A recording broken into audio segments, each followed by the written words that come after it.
Welcome to the GameMaker tutorial part 2.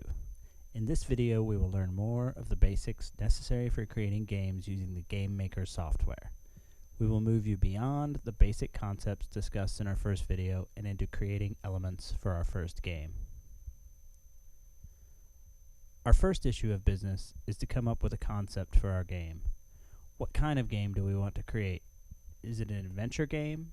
Is it a game of chance? A game of skill maybe?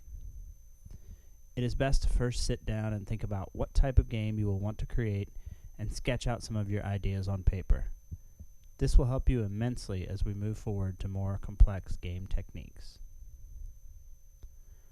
The first thing we need to think about in making our game is our game environment. Where will our game take place? Will it take place in the desert? Will it take place in a cave? Let's say that our game is going to take place in space. We want to create a game environment that takes place in the future in deep space. So now we have an environment for our game. Do we have to use this environment for our entire game? Well, actually no, we don't. Our game could travel throughout time and in many different environments. But for the purposes of this tutorial, we will stick with our one environment for now. So what's next then? Well, we are going to need a representation of the player for our game.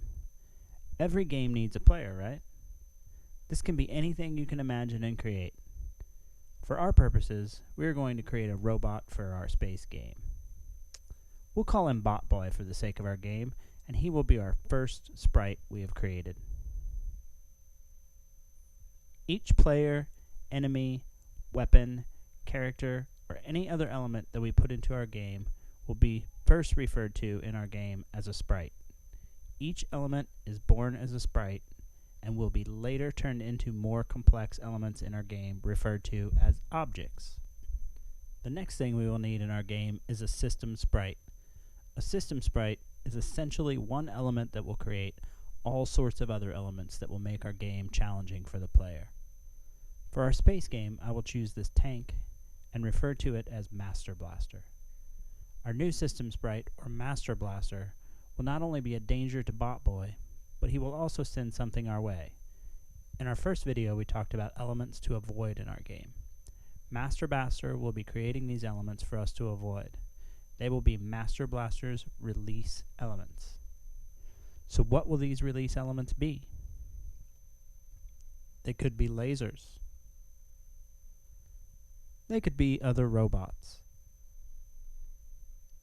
They could be bowling balls, although it doesn't really seem to fit with the rest of our game. It could very well be possible. We could even have all three as elements to avoid.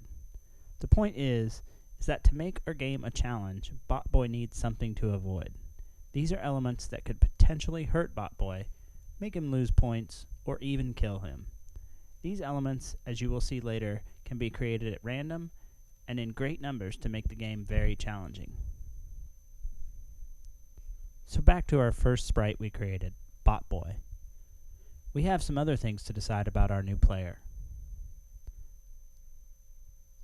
The first thing we should consider is, how will Bot Boy move? Will he run? Will he fly? And in what directions? Will he move the same in every level of the game, or will it change over time? Considering how your player will move will also be an important part of designing each level of your game. The levels should be appropriately challenging for the movements of your player. You don't want to create a chasm for your player to jump over if he doesn't have the ability to jump, or to create an obstacle that they can't get over. The next element in the game to think about is, how will you destroy the avoid elements in your game? It isn't necessary for our Bot Boy to be able to destroy Master Blaster's lasers, robots, or bowling balls, but it may make the game more interesting if he can. The challenge of the game could simply be for Bot Boy to avoid all of Master Blaster's minions, but if we add in the ability for Bot Boy to destroy them, then we can add in points and other more exciting elements to the game. Whatever element or elements we create for Bot Boy will be his release element. So what will BotBoy's release element be? Will it be a fireball? Or will it be lasers shooting from his eyeballs? How about a nuclear bomb for special occasions? Again, how about all three? Whatever your choice of release, these are the elements of your game you should be thinking about and sketching out on paper. This will help you to keep your game more organized, and changes will be easy to make if you decide that something isn't going to work. Next up in our game design is the contact element. We talked about this in our first tutorial, but to refresh your memory, it is the state of touching or being connected. Examples in other games you have played might be gold coins or an enemy player. We have actually already created some elements that could be considered contact elements in our game. Remember Master Blaster's lasers, robots, and bowling balls? Or how about BotBoy's fireballs, lasers, and nuclear bomb? These are all possible contact elements. What happens when one of these elements comes in contact with another element in the game? Does BotBoy's lasers destroy the bowling balls? Or does it only deflect their direction? Maybe the laser causes them to multiply in number. The possibilities are endless. The important part to remember is that when one element comes in contact with another element, something else happens. You can also think of this in terms of if and then. This is how a computer programmer might describe the interaction of elements. If BotBoy's laser comes in contact with a bowling ball, then it is destroyed. The if-then statement will come up countless times in our future game design, so it is an extremely important concept to remember. It is a simple way for the game program to test one element against another and then come up with the next thing that will happen. In a way, it helps create a flow of time to our game. So what is BotBoy after in our game? There could possibly be some contact elements in our game that increase BotBoy's lifespan, give BotBoy points, or take him to another level. These are all contact elements that BotBoy could encounter and that will alter our game if he does come in contact with them. For example, BotBoy may be looking for new weapons that increase his firepower. Or maybe a small battery to extend his life period or make him stronger. Or maybe he is looking for an evil alien who created him. Or maybe it is the spaceship to take him to the next level. In fact, it could be all of them. BotBoy could be affected by all of them. Each one could have a different outcome depending upon which one he came in contact with.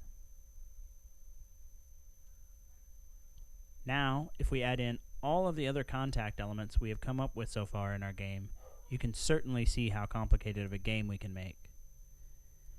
Add to the fact that each element can have contact properties, release properties, movement properties, and avoid properties, then it gets infinitely more challenging for the creator and for the player of the game.